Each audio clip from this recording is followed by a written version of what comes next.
Hey, welcome back to Swanson's Garage, everybody. I've been doing some detective work. I've been digging deep into the parts books here and kind of went down a rabbit hole. So come along for the ride. I'll show you where I've been up to.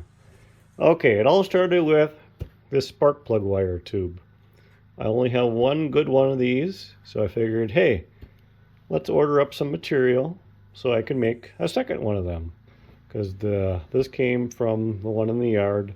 This tractor was missing one, and the Michigan one is like Swiss cheese, not usable, all rotten.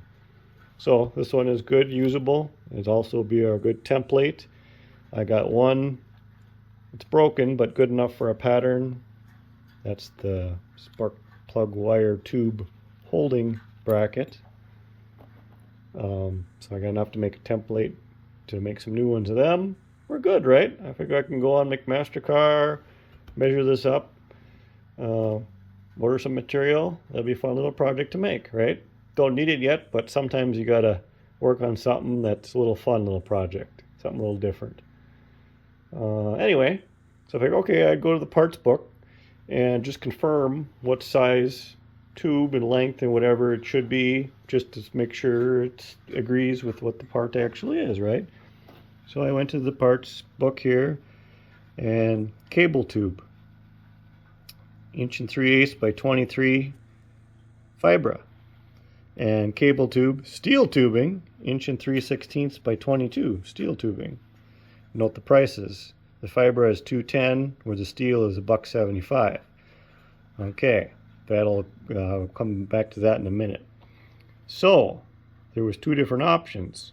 So that started the rabbit hole. Okay, well, why is there two different options? Where did they use the fiber one, and when did they switch to the steel one?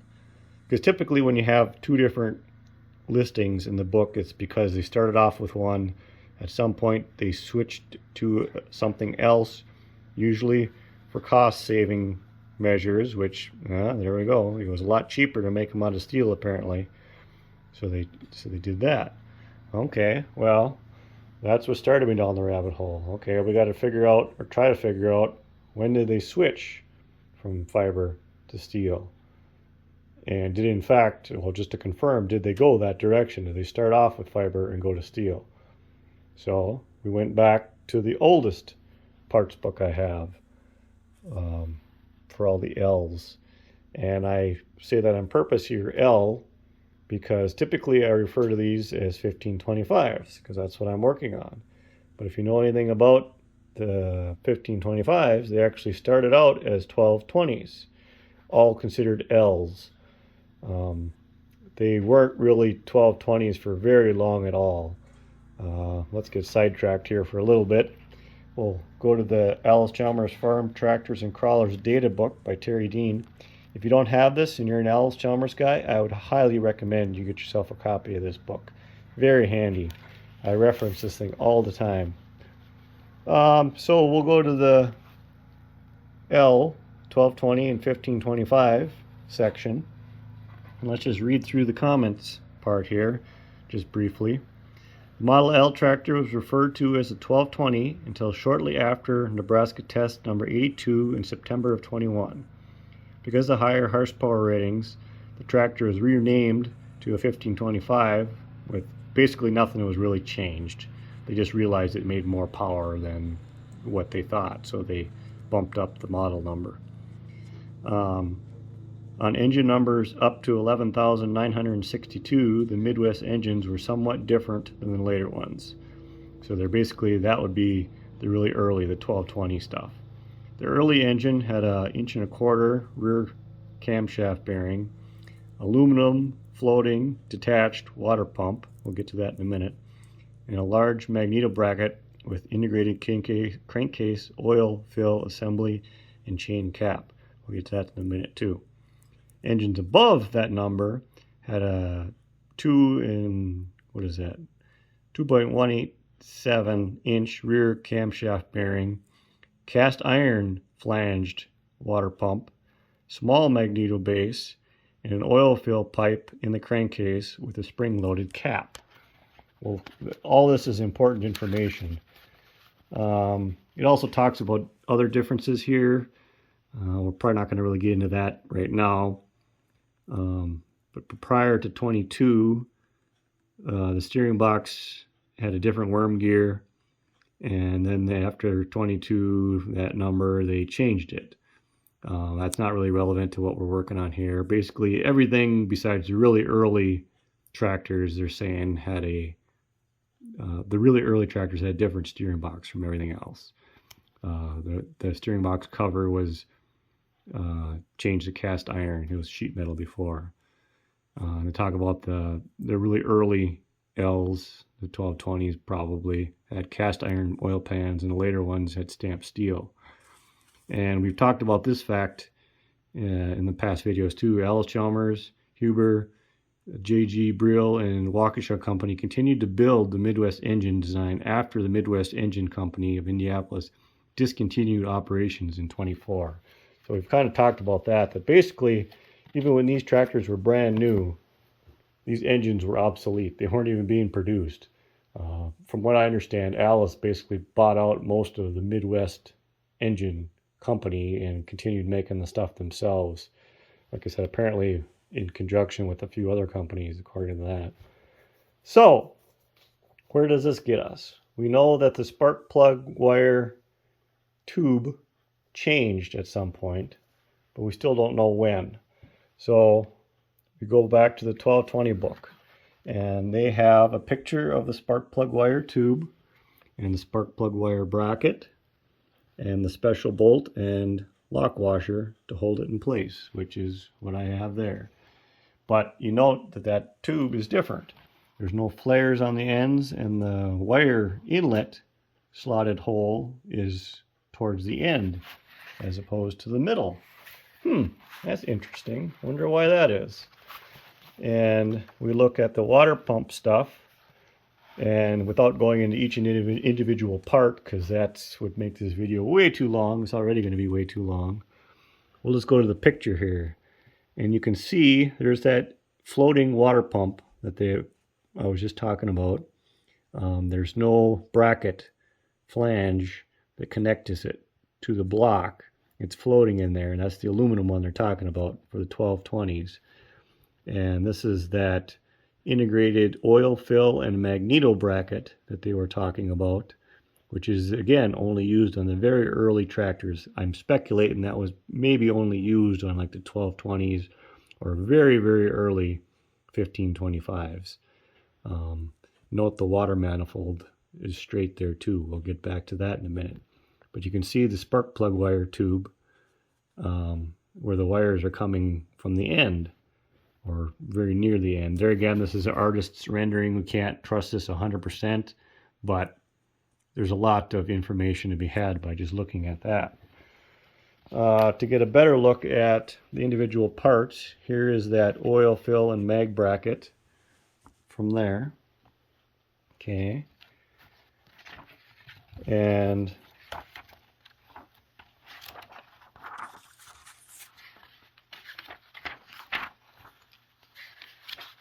it does, okay, well, yeah, I showed the spark plug wire. Well, no, that's, okay, that was in that manual. This manual is the same picture. It doesn't show the bolt anymore, though. This is a 1525 manual, number 1315. This is effective of April 15th of 1924. Okay. So, and there's the water manifold again. Okay. So, we go to my newest book, which is 1315-A, effective July 1 of 1925. This is the newest book I have, and we reference the stuff, and it shows the same information, basically. It shows the magneto bracket, the special one. It shows the updated magneto bracket, the little one, which would be, and then it shows the two different water pumps, the aluminum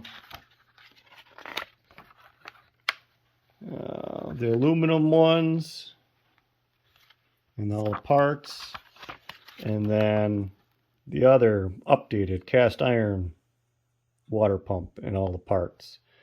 That shows that stuff in this book as well. Only the early one is in the 1220 book. So, just to show you what I have to work with, and then to show you the next mystery. So these are those. So when they got rid of the magneto bracket with the oil fill integrated into it, they added this fill spout and cap onto. This block is upside down, so use your imagination, but it bolts on the top corner there where the water pump mounts. So that's where you'd fill your engine with oil. Before that, there was no provisions for a fill there. If you remember, some of the blocks that I had gotten with this tractor, like the truck block I called it, had no provision in that area. So, at least some of the blocks on the tractors were like that as well, but you would have had to have the special magneto bracket. So, the parts book shows this stuff. This is, well, it's broken, but this is the smaller cast iron magneto bracket, and this would be the water manifold. Note that the elbow is offset because that would have to be that way for clearance, or a magneto would sit there. I'll put a picture of a tractor all together here so you can see what I'm talking about.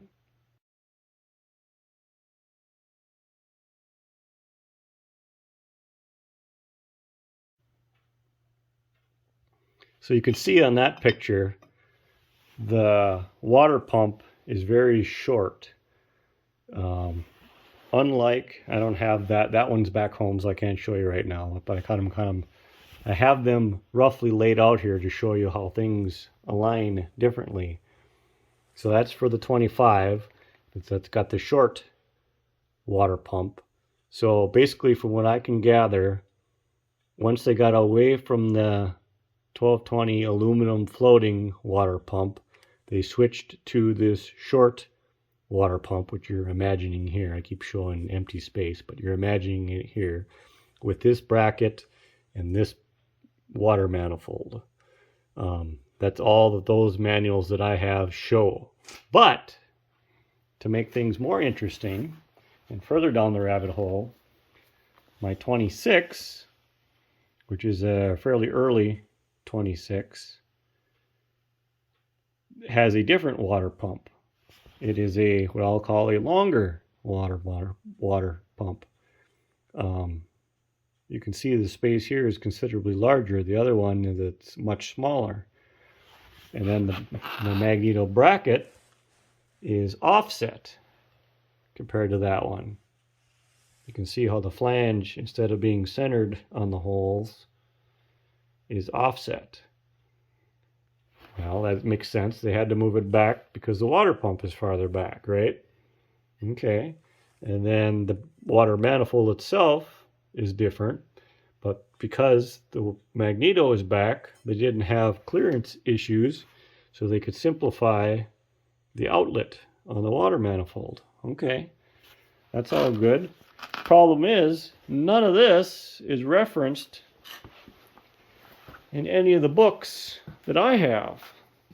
So it all comes back to when they changed from that short water pump to the long water pump, the magneto location changed. Did the spark plug wire tube change at that point again as well? That's a question I can't for sure answer. I'm guessing maybe they still use the same tube. If anybody knows for sure the answer to that question, I would like to know. Because like I said, I can't reference that because none of my books are new enough for that information. None of this covers that water pump and that manifold and that magneto bracket for the long water pump, if that all makes sense. And to go back, I'm not sure if I ever quite touched on it or not, but best I can tell is they switched from that fiber spark plug wire tube to the steel one probably pretty early on. Probably maybe when they switched from this water pump to the short water pump, from the floating to the short, potentially.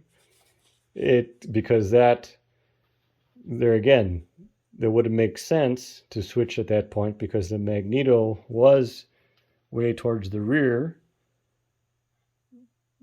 farther towards the rear, I should say, than the long water pump and magneto bracket. So it made sense that it come in the end. So when they went to the short water pump, everything moved forward. It made more sense to have the spark plug wires come right up the center. So I imagine they probably changed that very early on. They probably didn't do many of the fiber spark plug wire tube. And because it was cheaper. It was always about cutting costs. Allis has always been that way. If they can change something to make it cheaper, they definitely would. It's as simple as that. And that's no different than today's production. If they can make a part cheaper to make the cost of the tractor cheaper, to sell more and more profit for your pocket, why wouldn't you do that? It just makes sense.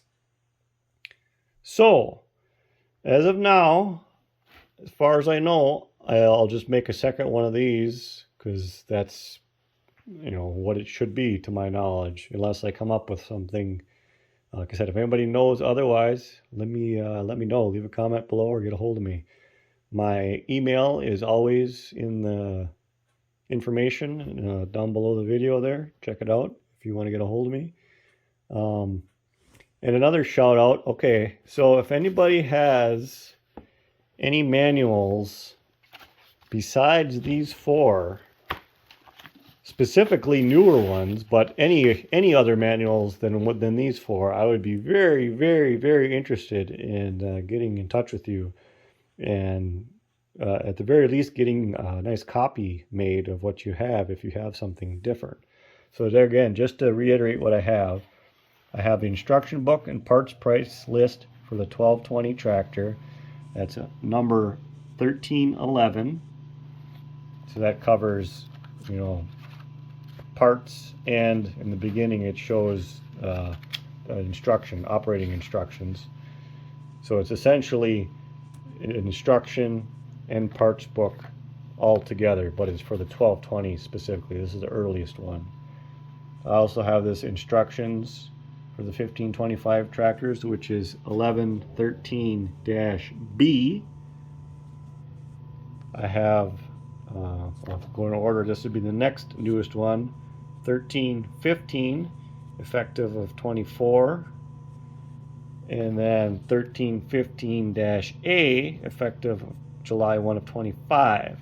So if anybody has any other copies of any L manuals of any sort, other than what I have here, please get a hold of me. I would love to have more reference materials. I kind of like to collect tractor manuals because, as you can see, they're very helpful when it comes to researching this stuff. The more information you have available, the more things you can figure out, and the less things you have to just guess on how they should be. So please, if you have anything besides these 4, please get a hold of me. I very much appreciate it. So that's what I know at this point. We'll have to, at some point, look at either fixing or getting a new one of these made, because not only is this broken, but it has been heavily modified. These slots have been cut in here. It should just be a nice round hole like that, but it's been modified. They probably put a different magneto on it that didn't fit, so they made it fit.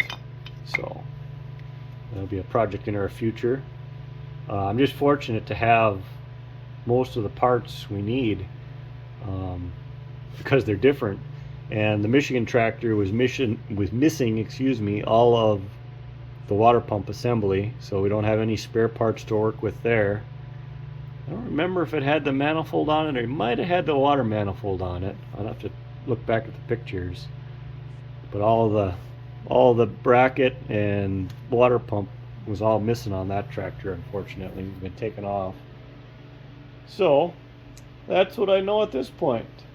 I thank you all for watching, going down this rabbit hole of information with me. Leave a comment below. Let me know what you think. If you have any questions, if I wasn't clear on any of this, leave a comment below. Let me know. I will try to clarify. I thank you all for watching, and I hope to see you back soon.